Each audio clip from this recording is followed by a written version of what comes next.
Okay, so welcome to a Zoom version of the Tackle Box. Tonight we've got Rob. Say hi, Rob. Hi, Rob. And we've got Michael, who we've had on before when we've talked about Marooned. And tonight's special guest is John Orcsik, and I think I pronounced that correctly. You got it.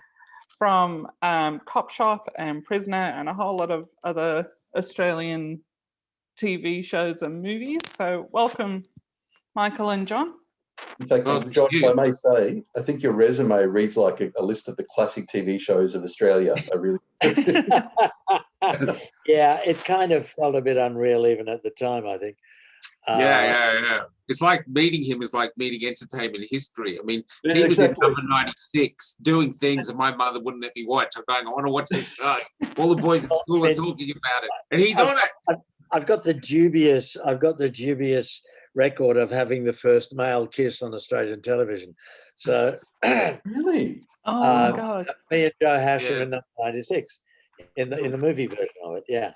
Which was that's another story. Don't worry about that. That's we can do those reconcile things another time. But I mean, yeah. Thank you. I don't know. You want to kick this off, Michael? But I have no idea how you actually got hold of me or why. I was sending you stuff through. They're going, "Hey, my name is Michael Gray Griffith. I'm a writer from Perth, and I've got this play that I think I'd like you to do." And I thought, well, who the fuck is this guy? Well, we're good buddies now. But that was it was probably the most amazing and interesting thing that's happened to me in the last 20 years. I'm serious. Oh, that's sweet. That's sweet. Yeah, we so I wrote the play. I think it was Sharaf. No. You were talking about the hues, the shadows and the hues. Yeah. And we've moved on from that. Yeah. And that's gone off by itself. So that's it was interesting. Yeah, I write a lot of plays, and we were just looking for a great actor to play this role. So I think that's how it started, and then we just met up for lunch and just really hit it off. I just like his spirit. Just really. We did. In old 70s speak, I just dig him. And then you sent me Sharaf to read, and I was just blown away by the play. And I went, I haven't been in the theatre for nearly 40 years. I gave it all up way back when, maybe 30 odd years. I can't even remember now. But I said, I'm bored with the theatre, and this has brought me back to the theatre. I can tell you without any shadow of a doubt. And thanks. Then Sharaf, I totally fell in love with, both as an actor and also as a director. I wanted to talk. We had a bit of a thing about that, but anyway, we're working, and that's down the track. That is a much bigger project. But then one day he sent me this play. He said, I want you to read this. It's called Real. And I thought, oh, Jesus, all right, I'll read it. I read the play, and I rang him, I can't remember, 11:30 at night or midnight. Yeah, it was about 11:30 at night, the phone rings, John. And I was killing myself laughing, and I said, you are joking. You cannot do this play. But let me tell you, if another actor who is going to be playing Ken doesn't want to do it, I'm doing it. I'm here. I'm just great. And I said, and I was laughing. I said, you can't do this. I said, but you can, because this just is so close to my psyche in that sense. And what goes on in the play is so close to my psyche, is so close to what I'm thinking about out there in the world at the moment, which I think is just, it's going to come crashing down. And when it does, it's going to be very ugly. And that's precisely the problem. And that's really what we're trying to do. We're trying to diffuse the problem before it becomes too serious. And there are people who are really trying to ramp things up. And in some cases, I think in many cases, they're going to be among those who will suffer the most. They seem to be the ones bent on ramping it up. No doubt about that, Robert. I just, as we spoke earlier, I've been through stuff. But to me, the play has an important message. And to me, you may find this a bit funny, Michael, but to me, in a funny kind of a way, the play is really talking about conciliation. Because it's conciliation, because if it goes on the way it is, there's only violence. That's true. That's true. This is it's hard because you don't want to give the end away of this play. Oh, I'm not. I'm just saying. But it was very interesting the other day. I have these. We had the reading, and Natalie was there. But another couple turned up. One's called Liz, who actually drew the Wolves logo. She's a postie, and she tells it like it is. And she said, in the first 5 minutes, I was thinking, this is boring. And then she goes, oh, I've got to sit through the whole of this. And then she said, and then 3 or 4 minutes later, she was like this. And she was glued for the rest of the play. And she was like, holy shit. And so that's what it does. It's a slow little burner that ticks over, and you're thinking, what's going on here? And then I was watching the audience, because that's what I do in the reading. I mean, there wasn't much narration to do. And they were glued. And so it was a great reading. It was really exciting. I'm really excited to get it up. And John was terrific, So was the rest of the cast. But they were really terrific. But I think the play itself does that. It's like, I've got a school, as you guys might know, Australian Film and Television Academy has been going for 28 years now, a long time. That's another story. But one of the things I tell my students is never go to an audience. Make the audience come to you. In other words, what Michael did just then was, I leant in. Yeah. And once that happens, they're hooked. You drew everyone in with the narrative, I think you're saying. Yeah. Yep. You draw them in, and the play does that. And I think eventually, obviously in performance, the performances will also do that. Yeah, that's a really exciting thing. Yeah. And it's going to be something that maybe, I don't know. I don't think Anna's going to be bored, Michael. Let me tell you, what I have in mind, even in the first few minutes, that's not going to happen. Oh, look, she is, I don't think most people wear, but she's the extreme. I like to bring people who are going to be brutal along. If I get them interested and hooked, that's great. Brutal for brutality's sake is always fun, because you know who they are, and therefore you go, okay.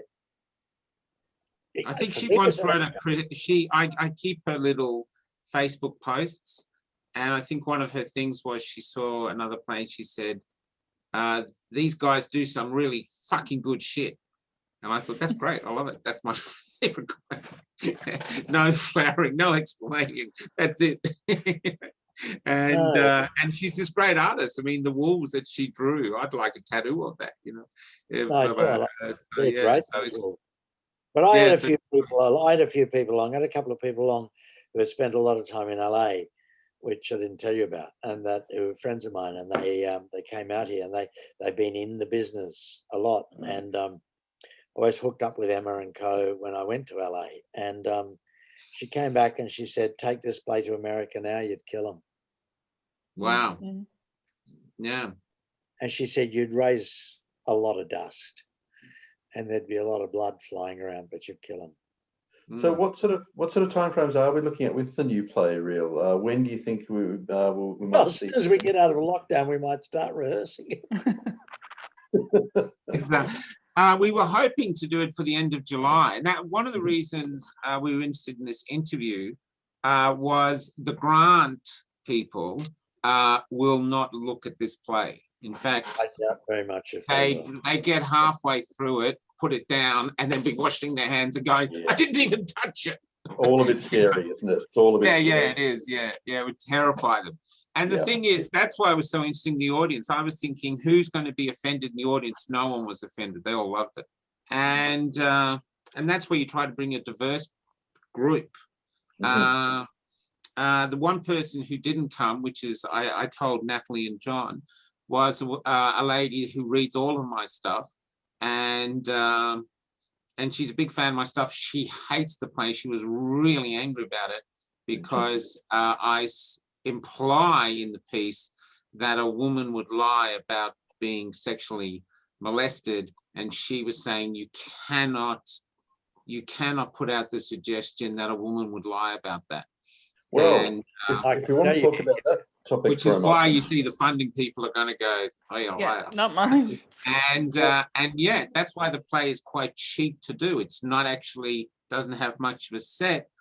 It's not, I mean, I'm not saying it's going to cost money, but it's affordable to do, and it's a fight back. And it's not a fight back of saying all women would do it, but even the woman who played that character said, well, some women would do it. It's possible. That's the story we have to tell. But I'm not saying that she is lying on the play. That's a part of the tension of the play. But the implication is that she could be. That's all. So, yeah. Well, the fact is that does happen, and I can tell you for a fact that it happens. And without no comment. Without question. So a lot of men have experienced something like that. Absolutely. Well, it's not just, you find that when it happens to one person, suddenly the people come out of the woodwork and you go, whoa, hang on a minute. Like, we've all done things in our lives that we don't want to do and don't want to talk about and might regret. All of us have. None of us haven't. If we have, we're lying. I think also no big deal. I mean, no one suffered massively because of that. I don't think. Not for me, anyway. But to have someone accuse me, that's another ballgame. Yeah, I think so also, John, a lot of the tension of the play is the impossible position the main character is in, where he's basically been found guilty with no evidence. I mean, even when he goes to his lawyer suggests, well, the best thing to do is quit your job now, take a year off, and just like vanish, and then set up, because he's a real estate agent, set up somewhere else like Perth. It's actually saying, don't fight this, because if you fight it, you lose. If you win, you lose. And that's the thing, is it's actually, and Craig McLachlan said this in his documentary, once the accusation's in, you're lost. And that's it, it's finished. And that's what this play explores. So it's not really that important of whether it's truthful or not. It's the fact that this guy spends this one night trying to figure out what to do, where he's realizing it's judge, jury, executioner has all happened by society before the accusation is even put in, before it's actually become legal.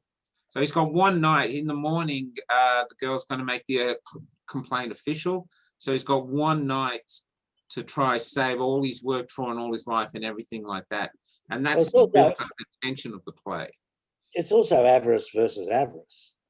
Oh, yeah.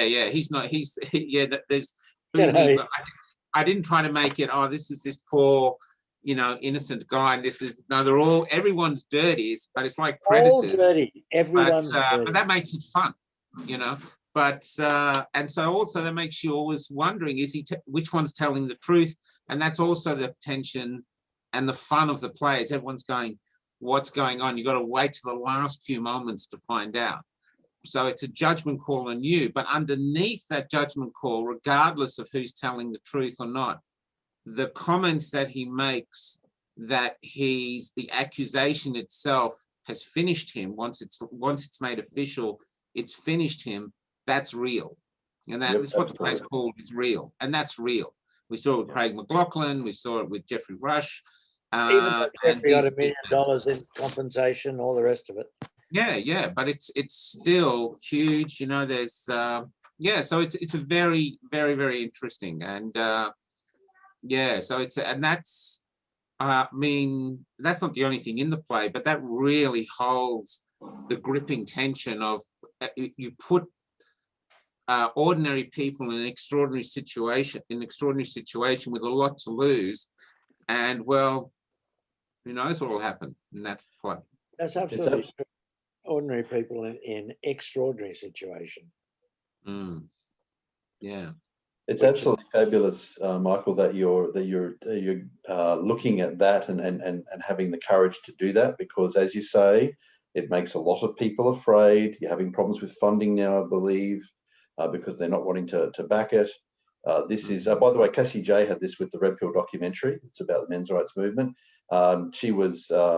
She had funding until the backers realised that it was going to be an even-handed look at men's rights, and then all the funding evaporated. So that's right. Yeah, which was crazy, because that actually made me watch it. I'd never heard of it. It was all the controversy that said, "Oh, I'm going to watch this thing." Well, I think the controversy, yeah, what it's all about, isn't it? Really, I mean, I said to Michael, I remember many years ago, Adelaide Festival, I did a play called The Maids, Jean Genet, and we did a men's version of it, but it wasn't a gay version of it. Gay as in the sense of we're going to be camp and very funny, because those versions of it had been played. This was going to be a very serious and ugly version of it. And my very good friend who directed it from Sydney, that's another story. But when we got to Adelaide, our bookings were for the festival. There were, okay, they weren't wonderful, but they were okay. You know, we were going to be all right. Anyway, there was, I don't know if they're still around, but there was a group called the Festival of Light. And the Festival of Light decided to hold a candlelight vigil. And at these 3 homosexuals from Sydney, they didn't know me, of course, and which is irrelevant.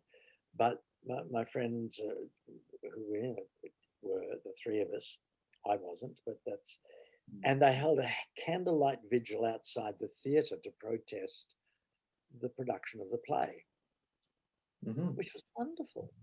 We sold out the following day. Yeah. As soon as you tell somebody they can't do something, they want to go and do it.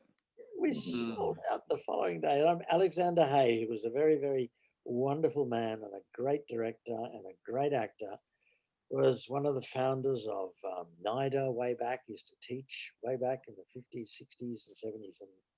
And Alex directed it. And he was terrific. And I did a couple of plays with Alex, in fact. But it was just one of those things where, you know, suddenly if someone says, and I think what we want is real, is for people to say, don't see this. That's right. I want people, and that woman who hates it was great. There's some woman recently said something about Marooned. I don't know if you saw that on Facebook, Natalie. Oh, yeah. We talked about it last week. Yeah. And oh my God, I just posted it. The support back was amazing. I actually said to her thing, I said, thank you very much. Just this misogynistic play. And she actually, she said that the male, white, mature male voice is not welcome in Australian theatre anymore. Your stories are not the stories we should be telling anymore. And it really helped. And so there's 2 ways we can fund it. One is to find someone who just wants to come on as like an executive producer and back us. Or 2, this week, we'll be setting up a cultural fund, which we've used before to filming Marooned, which we're about to do. And that every donation for that over $2 is 100% tax deductible. So the tax man is coming up, and if you want to put some of your tax money into getting this play up, we got the Alex Theatre here, where the Wolves are a resident theatre company now. They really support what we do. They've got the perfect theatre. John's seen it. So it's a perfect theatre for, say, a 2-week season to start it off. And I'm telling you, I think the controversy would really get talking. And then Sydney's just like, here we come. And I think the controversy from Sydney, from Melbourne, would just explode Sydney. I think it'll be great fun. Can I just say, because I've seen like 2 of your plays now and the cast reading of Real. So I consider I've seen 3 of your plays. You have the ability to tap into the subjects that we don't talk about. Thanks. And that's what makes it, like, I've seen Marooned 3 times. Michael, which is really... She has. She's a Maroon groupie. Whoever thought a suicide play would get groupies? Like I saw it the first time with James on the march for the actual march that we did for Marooned and for that's right, prevention of suicide. And then I brought a couple of friends back the following week, not knowing that you knew one of my friends that I worked with. And Charlie. Charlie. And then the night I came to see Real, it was like I just tagged along and just jumped in the car with you guys and said, right, I'm coming to see Marooned again. And was like sitting there in the car buying my tickets on my phone as I was coming in. But I have seen Marooned 3 times. I was supposed to see it a week ago, but couldn't get it's been postponed. It was I saw Magnolia Tree a couple of weeks ago. You have the ability to touch on, as John said, those taboo subjects that we all don't want to talk about, but we all have in the back of our head. And when you walk out of each of these plays, it has us asking questions, even into ourselves. I came to see Real by myself, so I had no one to bounce. Like I didn't have a friend to bounce my thought process off, and I was able to digest it differently, and I'm looking. This is why I call myself your stalker, is because I am looking forward to the other plays you're going to write in the future, and that you have written, and we're hoping to get up and running. Just for the simple fact is I know it's going to be a taboo subject. You have brought me back to the theatre. You have brought the writing that I've been wanting to do for ages out in me. That I've even started my own Facebook blog page, that so when I do go out and I do go to the theatre, I can actually record it down, because you see me when I do put a review up, it's like 10 pages long. It's Tolstoy. But you brought that out of me. Like you awakened something that I thought was just all in my head. John, when I saw you, as I said before we started tonight, is you had one thing in your hand, just one little insignificant thing, and you brought the character to life. Like you made them human, and you made them, pardon the pun, you actually made your character Ken beyond real, just for this simple, insignificant little thing in your hand. And that was during a reading. That was just during the cast honestly, reading. Robert, it was. And there's this one little line in the whole play that's Ken's line near the end. It's just before the third act. And the whole play is basically designed to getting to this realization that Ken suddenly has to realize what's happening, that he's been sold this thing. I don't want to say what it is, but even in the reading, John, I was watching John, I thought, oh my God, we get this on stage, it's going to be such a moment. And it's all there, it's building up and building up, and you know it's coming, but even when you know it's coming, you think, I can't believe they're doing what they're doing, so so it's going to be really cool. And on another point, we have the Shadows and the Hues that I talked to John about. Bruce Beresford's come online now, so he's directing that one in Sale. So there is a lot happening. So if there was a producer out there who was thinking, well, maybe I've got some money, I want to see if I could make some money as well, I think Real has the chance, through Controversy, of really filling theaters and really touring. And even like John said, America, I think there's real legs in this piece. And what's interesting too is there's 2 female characters in there, very, very strong female characters.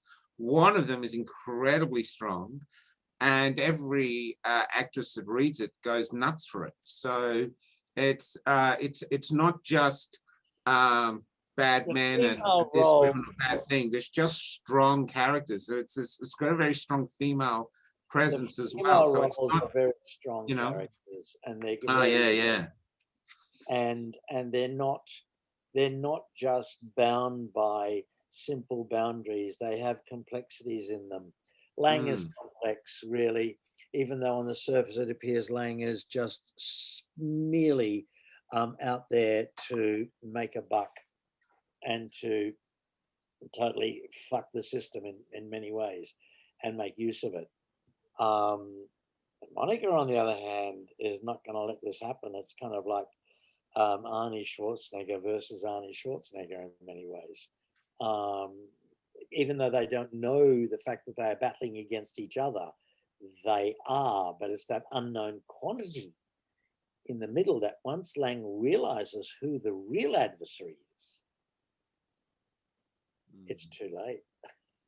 Yeah, well, that's right. So we had one of the little blurbs was, not Australia, nothing brings out the killer in you like the arrival of an apex predator.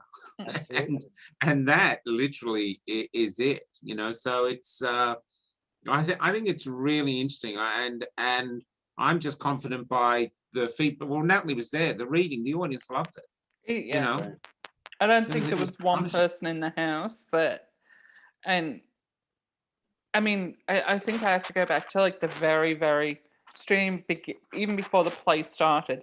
How you open the play was amazingly original.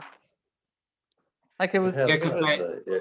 But just what they fantastic. do is they auction a church, because it's set in a dying town where two real estate agents, Ken and his son Ben, and Ben has managed to sell over half the town. We don't know who to.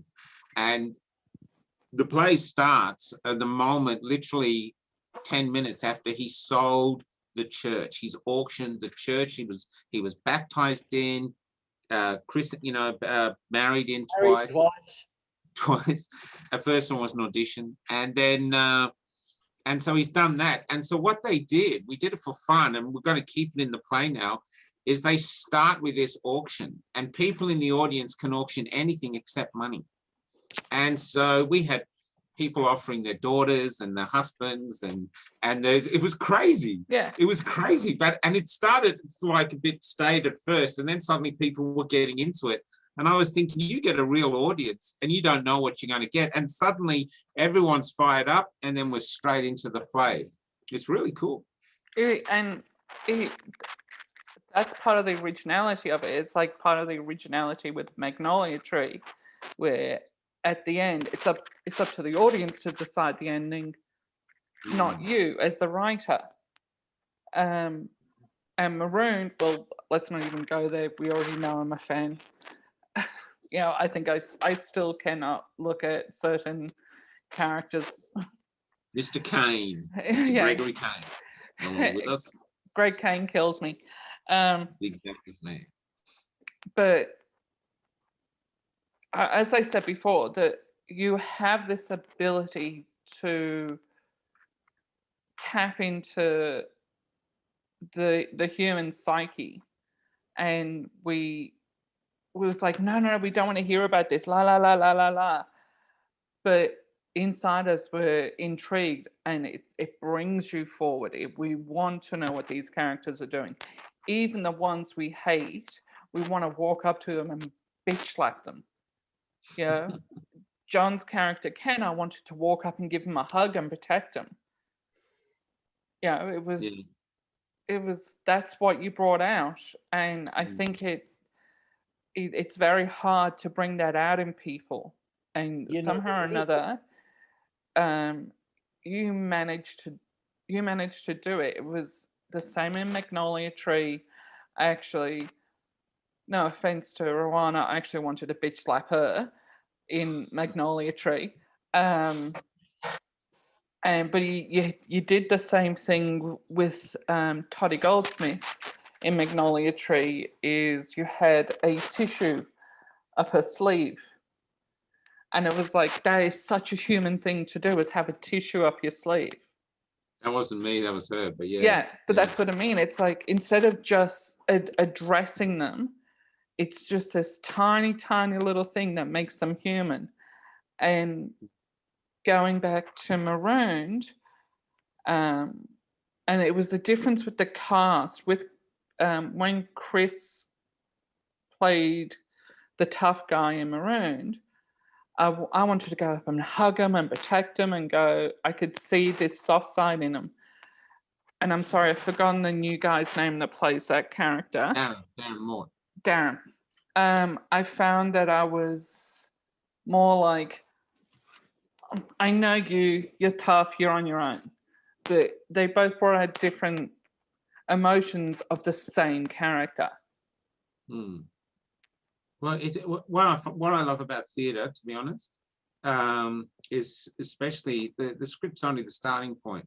And I'm lucky because I get to work with really great actors, and I'm working with better and better artists all the time. And they bring all this stuff to it. So it becomes very communal. It becomes a very communal act, you know. Marooned, we're always bouncing things off each other. Magnolia's the same.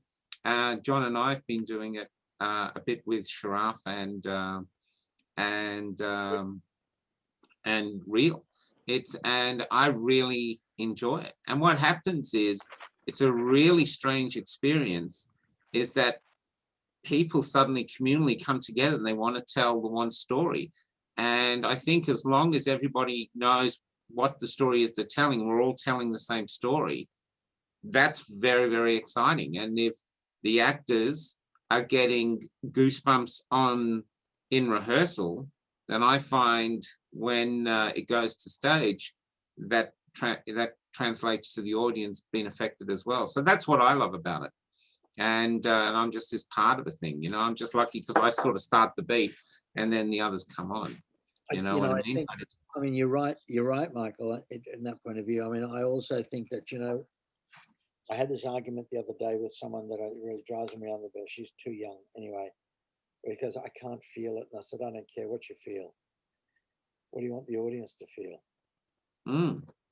You don't matter. And they go, what do you mean? I said, you don't matter. That's not your job. Your job is to tell the story. In telling the story, you make the audience go through a certain process. I think it was trying to think.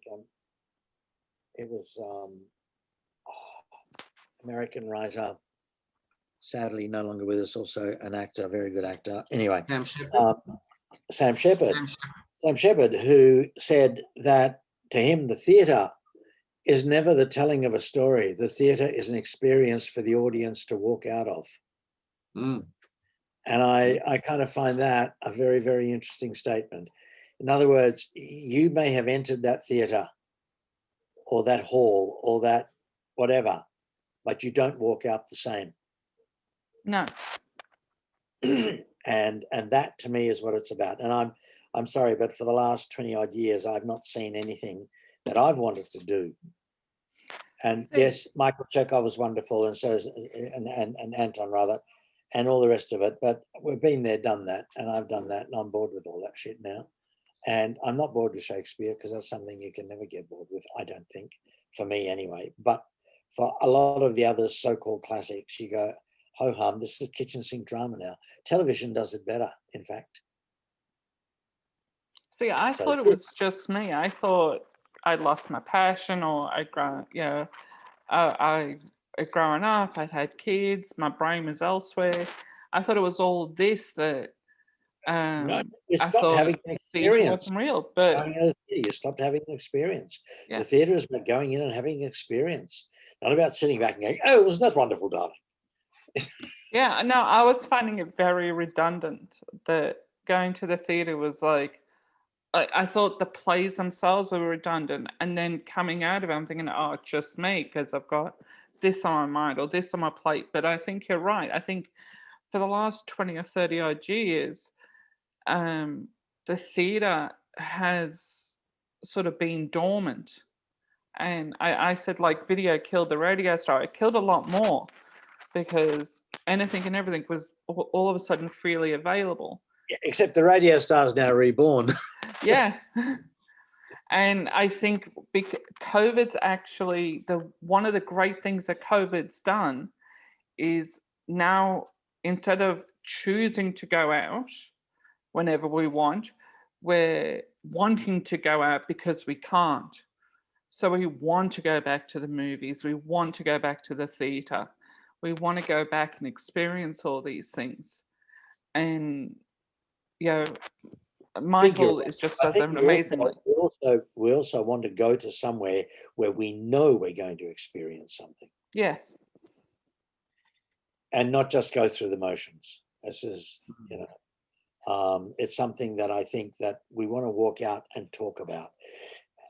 Can I tell you, I mean, way back when I was really at the MTC in all those early days, David Williamson was just kicking off, and the Pram Factory was happening around the corner, and I was at the MTC, and the day we went up to, and that was a very exciting time in the theatre, because there was a whole bunch of new writers, there were a whole bunch of new thoughts, there were a whole bunch of new things that were happening.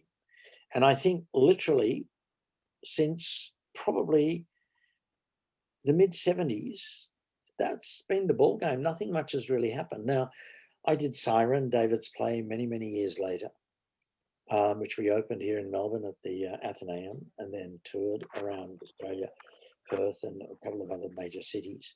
But by then, I felt that his writing, by then, it was kind of over. I then directed The Removalists in Sydney at the Parramatta Riverside Theatres with a fantastic cast. And that really went quite well. And David came out to see it, whatever. But by then, to me, that was now a historical piece that I was doing. It was no longer something new, vital, something exciting, something that made people argue in the street. Oh, Real will do that. That's my point. That is exactly my point, Michael. We were in Gasworks, Robert. Magnolia Tree is about a family putting the mother in a nursing home, and the brother suggests that they kill her, and because he's a real estate agent as well, he tries to convince his sisters to do it. Everybody gets real estate agents. Yeah, I don't know. And at the end of Act 2, one of the daughters leaves to do it, and the audience has to vote to whether she does it or not. But it's been on about 50 times now, and Death's winning by 2 shows. Yeah, so basically, and it's murder. It's very clear that it's murder. And in the tour we've just had, the Alex Theatre, we did the Alex Theatre. They voted life, and then I think every show after that has been death. There's been 4 deaths. We've never had 4 death things in a row, and an overwhelming death. But when we were in Potato Shed in Geelong, and I facilitate the vote, the people that were voting death were getting hissed at by the people voting life. They were going, push your hand down, push your hand down.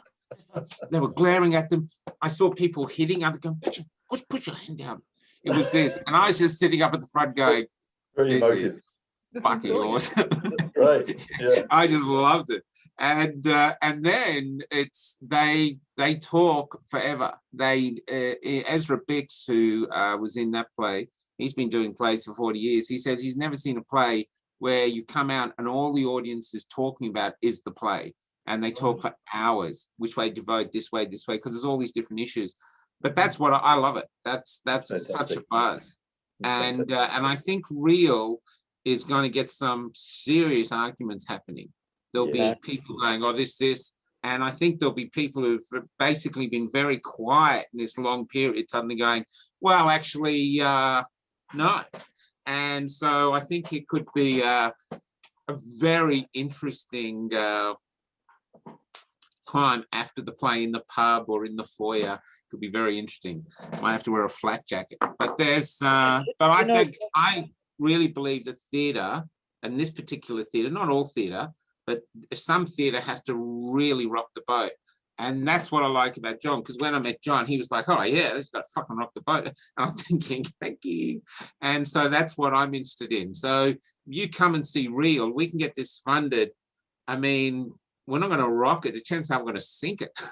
It has that in its balls to do, you know. And I really do. It will cause a massive thing. You know, the thing about it is that you don't ever state she never actually goes through with it, you see. She never gets a chance to. We always assume she's going to go in and make this complaint. We don't know that she's ever really going to.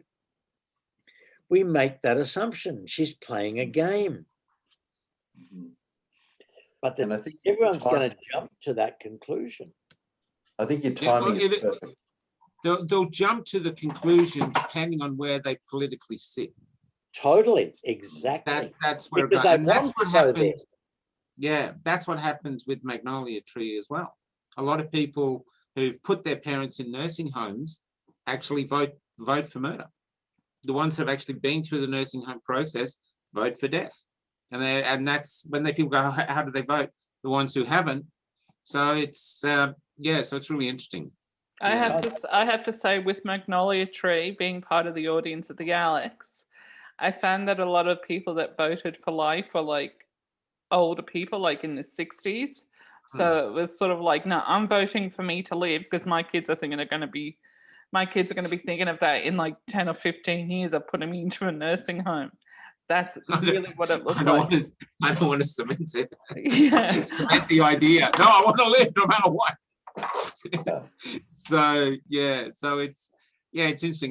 That's what I love about theatre, though, and I love theatre that it's you come out and there are the people. It's a very, I mean, films are great, and I watch films all the time. But you sit a film, I watch it by myself, and then I'm here by myself, or I walk out of a cinema by myself. That's it. You don't talk to anyone else. But theatre's, for some reason, theatre's different. And if you do it right, suddenly you've got a foyer full of people. Theatre's different because there is an energy happening on the stage, which translates to the energy happening in the auditorium. Now, that doesn't always happen, I can tell you. But when it does happen, when those energies collide, and I mean they have to collide, they don't have to be in sync, they have to collide. And as that's collision, that causes that kind of excitement and that kind of, wow, let's talk about this and let's argue about this and let's even fight about it in the streets. Yeah. I mean, the phone call from John, I love it. So he's calling up and he's just giggling on the phone, going, you can't do this. And I did have another very esteemed actor who I couldn't believe doing it, but I just felt that John Orcsik was better, but Orcsik, I got it right. Orcsik was better suited for this particular role. And so we're going that way. But he hasn't been the only one. I did actually ask people, other people who work with us, do you want to read, see? So many of them were calling me up going, oh my God, so that is in the play to do. So it's a really interesting way. If you want to get men's issues out there, it's a really interesting way to do it, because you're doing, 200-300 people, maybe 400 people at a time, people who are into theatre, a lot of intellectual people. It's right in there. People are talking, the media's talking. It's a very good way to do it, and it's entertainment. You know what I mean? So it's not this, where if you sit up a placards, they're all going to turn away, and this is a very interesting way. That's the same way with Maroon. James, who we worked with in Corowa, was right. He said Maroon is like a Trojan horse of male issues. It deals with male suicide and female suicide, but in its bowels, there's a lot of talking about the disconnection of men, the devaluation, however you say that word. So there's a lot of issues in there, and that's also why the funding bodies are a bit funny with Maroon. Do you know what I mean? But the Army's touring too, and that says a lot too. The fact. Yeah, and that's heading off to the United Kingdom. They're finishing one of their massive national suicide conferences with it. We're coming to Brisbane to see you if COVID lets us out, and we can't find a theatre. We've just got the conference, and we're really having trouble finding a theatre. It's driving us nuts. Have you had Twelfth Night up there? What's that? 12th Night still going around? So we're fine in Queensland. We've been fine for a long time, probably since mid-2020. Yeah. We've had. I'm saying, is 12th Night Theatre still going? Oh, actually, that's a really good question. That's a very well-known theatre up here. I think they're still going, actually. Michael and I did talk. Still there, Yeah, Michael and I did talk about a few options, and I think he's looked into those. But yeah, I think that's about a 300-seater 12th night. It's really good. Yeah, I think it may still be going. Actually, that's something we'll look into. Yeah. Yeah. Well, I've got nothing to do at the moment, so I'll get back onto it. And then and now the Army's touring it, which they really have an issue with, because you've got the backing of this huge organization who want Marooned, and they told me the only reason they want Marooned is it doesn't switch people off. Yep. Their serving soldiers actually watch it and get moved by it, and that's what they want. Everything else they try, that's what they told me, people switch off, and it's not really connecting. So it's a very interesting point, and I'm trying to show people the power of theatre, and I think Reel has that ability to really challenge something that's going on in theatre now, do it cheaply, economically, and powerfully, and you can't stop it, because we don't need millions of dollars to do this, And Michael, I just want to say that that I think that your timing with Reel is absolutely perfect, without giving anything away in terms of plot or anything. There's stuff going on in the news at the moment that's going to be going on over the next few years. Oh my God, has it ever? Exactly, and it's really on point, I think. The other point I wanted to make too, in regards to Marooned, you mentioned the UK, which I think you had mentioned to us before.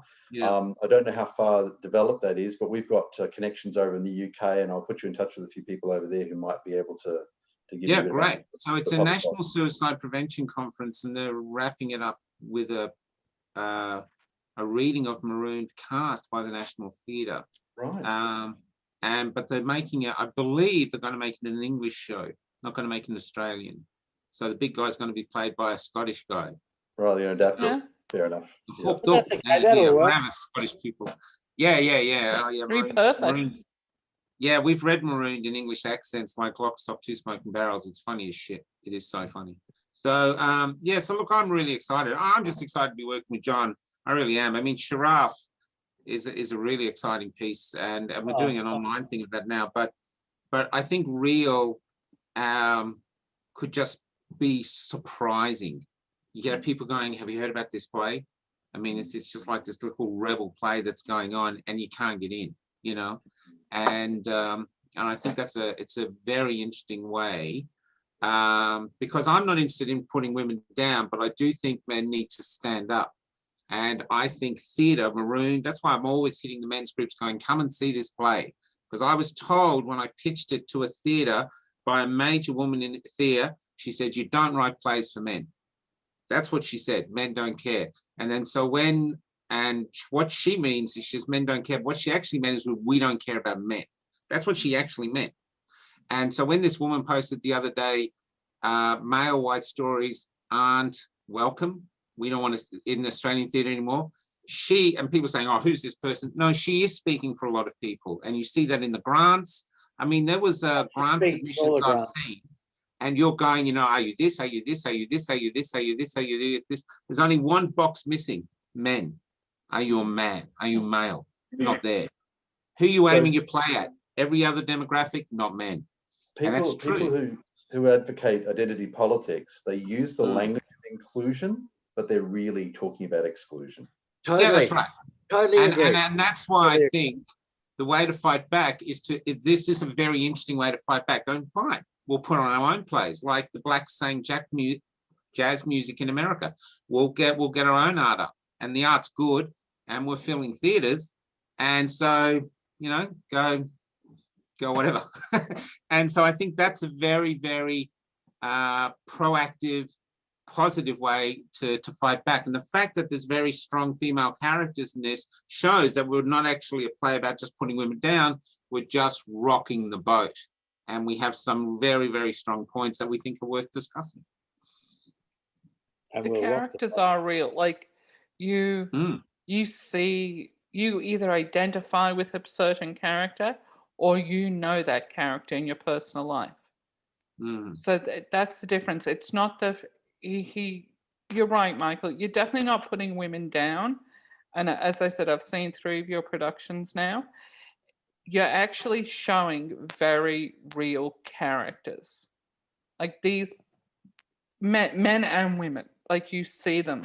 Like you know, I'll pick on John for a minute. You could see that fatherly love when he was reading him and he was talking to his son and his daughter-in-law, that you could see that grandfather thing. You wanted to go up and hug him. You want to go up and hug the character. So it's not a matter of these are all fairy tale characters saying the perfect thing. These are real life situations and these are real life people that you know and that you can identify with, because you can go, yeah, that's somebody I work with. Yeah, that's my best mate. Yeah, that's my kid. That's my mum. You know these people. I think that's very true, Natalie. I think you identify, or you have a point of identification with everybody there, really. For me, these characters are everyday characters. You know, many, many years ago, I remember when I was starting in the theatre, and there was a definition of what is a tragedy. And it could only ever involve the leaders of the countries. In other words, it could only ever involve kings or queens or prime ministers. That was a tragedy. And along came Willy Loman in Death of a Salesman. And suddenly everybody called that a tragedy. And they said, no, that can't be a tragedy. It doesn't involve a head of state or somebody whose actions, whose motions change the world. But in many ways, I think that Real and the characters in this are the Willy Lomans of today.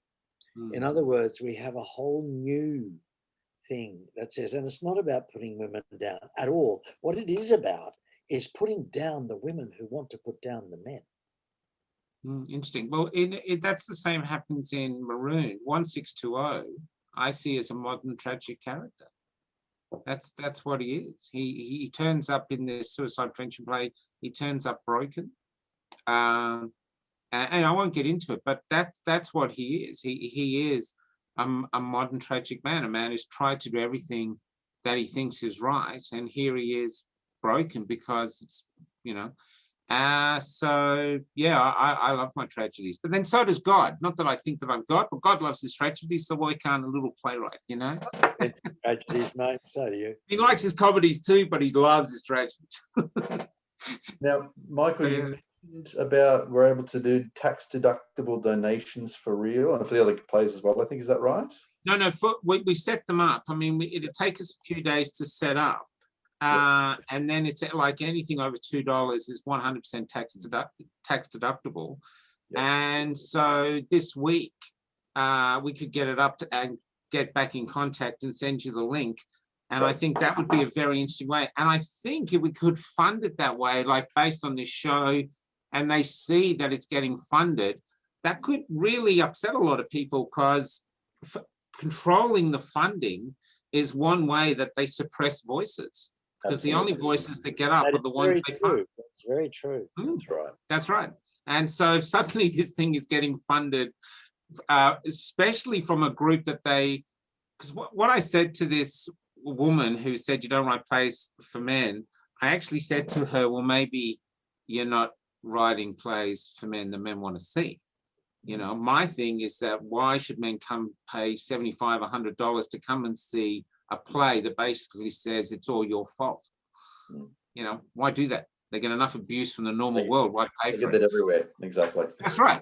That's right. So Maroon celebrates a beauty and nobility of men in this lost male voice. That's why I think, and what surprises me about it is how much women love it. You know, so yeah, they really do. It's got a huge female fan base. You know what I mean? I mean, the head chairman or the chairperson of our board took over the board of the Wolves simply because she saw Marooned in a pub, and she sees plays all the time. Right. And she walked out stunned and said, that's the best play I've seen in decades. Perfect. And then she became the head of our board. She says, I want to help you grow. You guys are great. So that's, you know, and so I think this is a really interesting position we're in. COVID is one of the biggest things at the moment. At the Alex. Performance that was cancelled happening. We're supposed to be in Launceston this weekend, so we're supposed to do 2 shows, so that's moved to August. At the moment, it's Brisbane. We're not sure what's happening with the Alex yet. He has postponed it for a few weeks, but they just extended our lockdown for a week. And I think once the lockdown finishes, I think the people will be a little bit sus for a week. So we're in a strange place. It was fairly heavily booked when when I booked tickets for it. It was pretty well booked.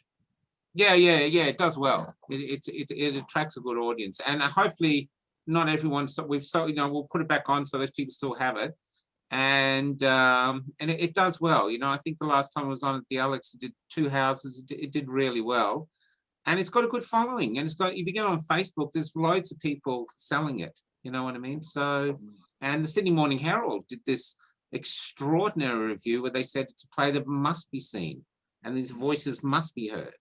So it's getting traction from it, and review to that woman. I didn't get back to her. No, I don't want to. I thought maybe she might come see another play, do another good one. I try to stay away from critics, reviewers. I try. It's yeah. So yeah. So, yeah, Harriet something. Her name's there. So yeah, but that's interesting. But I do think there's a big time now, and I think I see it on the men's groups because I join them. I'm not active, but I use them for promoting what we're doing, and I think it is a time for us just to go. No, look, the women did it when we were young, when they started the feminist movement, and they did, and now it's the time for the men to stand up. We're here. We're 50% of the population. What's our part in it? What's this? And come up, because at the moment, the thing that I get concerned about is what does it take to be a man now is not actually being discussed by men. You know what I mean? And we wouldn't have a discussion about what do we think women should be. No. It'd be an outcry. Spoken to a lot. And so it's time for us, I think, to take our own power, and that doesn't mean putting down other people, but it's standing up in this. And I also a big advocate. I put up a big thing which caused a big stir to say, in the Black Lives Matter, to say, okay, you're black, but I'm white, I'm mature, I'm a white mature male. I come from a long history of mature white people. And so there was other coloured people in there. I wouldn't care, wouldn't bother. Fine, I'll be celebrating that too. I just don't happen to be that. I'm Welsh Irish, and I'm proud to be white. And man, that was really a really interesting post. But if I was black, I could say I'm proud to be black. I'm proud to be Chinese. Why is it not an issue? Why can't I say I'm proud to be white? It's not racist. I am, and I still am. And so there's a lot of things like that that I think need to be talked about. And so to be an independent playwright, which is what I am, it allows me the freedom. No one can say, look, if you say that, we're going to sack you. Which when I was a tram driver, they wanted me to read poetry out on the ABC radio station. They hadn't done that for years. And I was writing about Melbournians, and the Yarra Trams was going to sack me. They said, you go on that show, you're sacked. And a QC lawyer wrote a letter to the the CEO of Yarra Trams, and said, you really want to go here? And they backed off. And I don't think anyone was listening. I mean, who wants to hear poetry? But it was still interesting about that. You know what I mean? Why would they say that, Michael? Why? He's a white straight male. You have this thing. You don't. It was. I was going to do it anyway. They want to sack me. You're going to sack me. I mean, getting sacked for reading poetry. I mean, that's great marketing. Thank you very much. But it's just really interesting. There's pressures in the community now to shut up and stay silent, and I think that has to be rallied against. And rather than just ranting on the side of a street, to do it through entertainment is a very interesting way. I agree. Absolutely. Yeah, I've always felt it's a multi-pronged approach, and when I heard about the play initially, I was really excited because I think that's a fabulous way to do it. You'll reach people that we won't otherwise reach. That's right. And you take it to the country, and I've got country theatres already wanting to have it. the country people will come out and see it too, and they'll love it because it deals with another issue too that we won't go into now. But there's and so I think it's exciting, Yeah, and absolutely. I think it's valid. So yeah, so I'll get this links to you in the next few days. That's if the Cultural Australia allows us to do it, and we'll go from there and we'll do it. Cultural Australia will fucking allow us to do it. Yeah, and John and I will get a because I'm really interested in John directing the piece as well, and I want to move away from directing a bit so I can concentrate more on the writing. So we'll hammer out a sort of a budget this week as well, so we'll know exactly where we are. You know what I mean? And just get the first season up, and I think know how much we need. We'll go from there. Yep, no, that's great. And as soon as you get that link to us, we'll help circulate that. And I will introduce you to a few people in the UK, Mike Buchanan, Elizabeth Hobson, a couple of well-known people over there, and others as well. Yep, and there's so many exciting things happening. And at a personal level, I'm looking forward to it coming to Queensland finally. Obviously being held up by COVID, that's marooned. Yeah, we'll have a go this week too of trying to see if we can get another Brisbane gig. Even if we could just get one gig, it'd be fun to fill it. You could open the speech and say we help bring it here. You know what I mean? If you wanted to. It'd be a great evening. That's right. Yeah. And I know there's so many people. There'll be so many people I personally know who would love to see it, and I'm sure that'll be absolutely true in the wider community. And we'll help advertise here. Absolutely. Yeah, great. Yeah. I know a few people are willing to travel from the mid-coast of Queensland to come down to Brisbane to see it. Yep. Well, that was the same when we went to Sydney. The Facebook was full of people from Melbourne telling their Sydney friends, go see that play. Yeah. And we did 2 great houses. So, you know, so I think the same would happen there. We just got to find a gig, find a theatre we can use. Well, you know? As you say, we'll see what we can do over the next week or two and get something locked in. Yeah, check out 12th Night, Robert. Check out 12th Night. See what the hell's happening at 12th Night Theatre. I sent a link. I sent a series of links to Michael. I might have included 12th Night in it, but I'll double check. Absolutely, it is a very well known Queensland one. I haven't been there for many years. A lot of them are booked solid, which is one of the issues. It's finding one that actually has space. We can do it midweek. You know, Tuesday, Wednesday, Thursday nights are really good for us because the Friday, Saturdays are always gone. But Marooned actually does really well on those nights. You know. Yeah. Got some other thoughts actually. I won't say anything now, but I've got some other thoughts about given the nature of Marooned and how you can put it on. You know, and I guess you can almost see it pretty much anywhere. I've got some additional thoughts. Right. Exactly. I've got some additional thoughts about places we could put it on actually. Yeah, we've been taking Magnolia to town halls around the state. We did 3 of them. We bring the lights and everything, and the people love it. We filled up the halls. It was a great night. You get a bar going. I think actually that's one of the great things about your plays, Michael, is the setting, the stage setting is very basic. I mean, Marooned is ultra basic, but that's part of the character of it. But with Magnolia Tree and what I envision for Real is it's just one set, and Real for Magnolia Tree it was just an old woman's lounge room, like you could picture. Oh yeah, that was important. That was important. We needed to have it needed to be a nice, safe looking old woman's lounge room. Yeah, like there was crocheted rugs and a French crocheted lace covering over the back of the lounge. So it was this very organic. We even found a wooden sculpture of Australia full of teaspoons. Oh, nice. Now that is Australian. In an op shop on the way to a sale. So that's what Real's the show now is traveling to.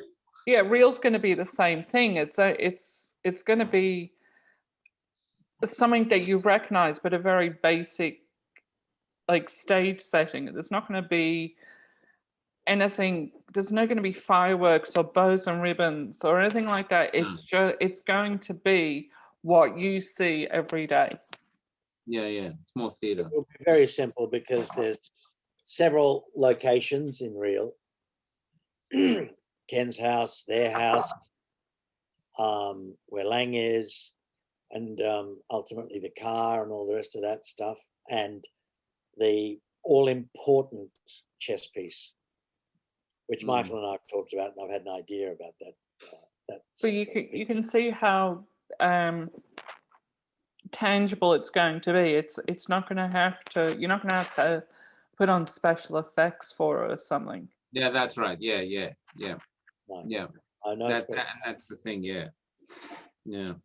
I know when we were talking with Bruce and Andrew about the Shadow and the Hues, and I think they said, "Oh, we've only got $5,000 for the set," and I was like, "Holy fuck, that's that's like more of my whole set put together." I still don't even think I've had that much money. And Bruce is sitting there going, "Oh, that's not much." And you're sitting there thinking, "I've just hit the jackpot." Yeah, he's just done Macbeth at the opera or something with, the Opera Australia, where they got money coming out from everywhere. So that was really funny. But no, that's done. And the other thing too I like about that, especially with Marooned, Robert, is like a Marooned or even Real, you can get small groups putting it on in Queensland. Yes, You don't need us. Yes. You get a small group of actors together, go put it on. There you go, boys, off you go. Yep. That's the other beauty about it. Yeah. No, I'll be in touch after this, and we'll have a chat about venues in Queensland. But right. I think we've probably gone over our original projected half an hour. Just a little. Go on, John. I said just a little bit. Just a little bit. Yeah, no worries. So we probably should wrap it up for the night. A writer and an actor. No muzzles. And can I just say too, unusually for me, and Natalie will sort of verify this, I haven't quoted one fact or figure all night. That's pretty unusual for me. So. Very good. I nearly did, but not quite. So I'm amazed I haven't monopolised the conversation, which I usually do.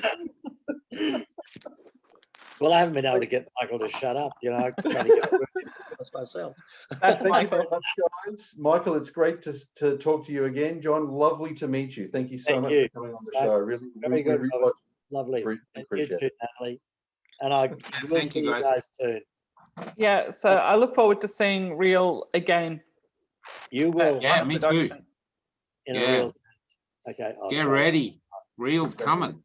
Okay. Yeah. I'm looking forward. Winter is coming. Real is coming. There's a good thing. Real is coming. Real is coming. Click like and subscribe. Use the YouTube algorithm. Blah blah blah. And we'll see you next week, guys. Okay.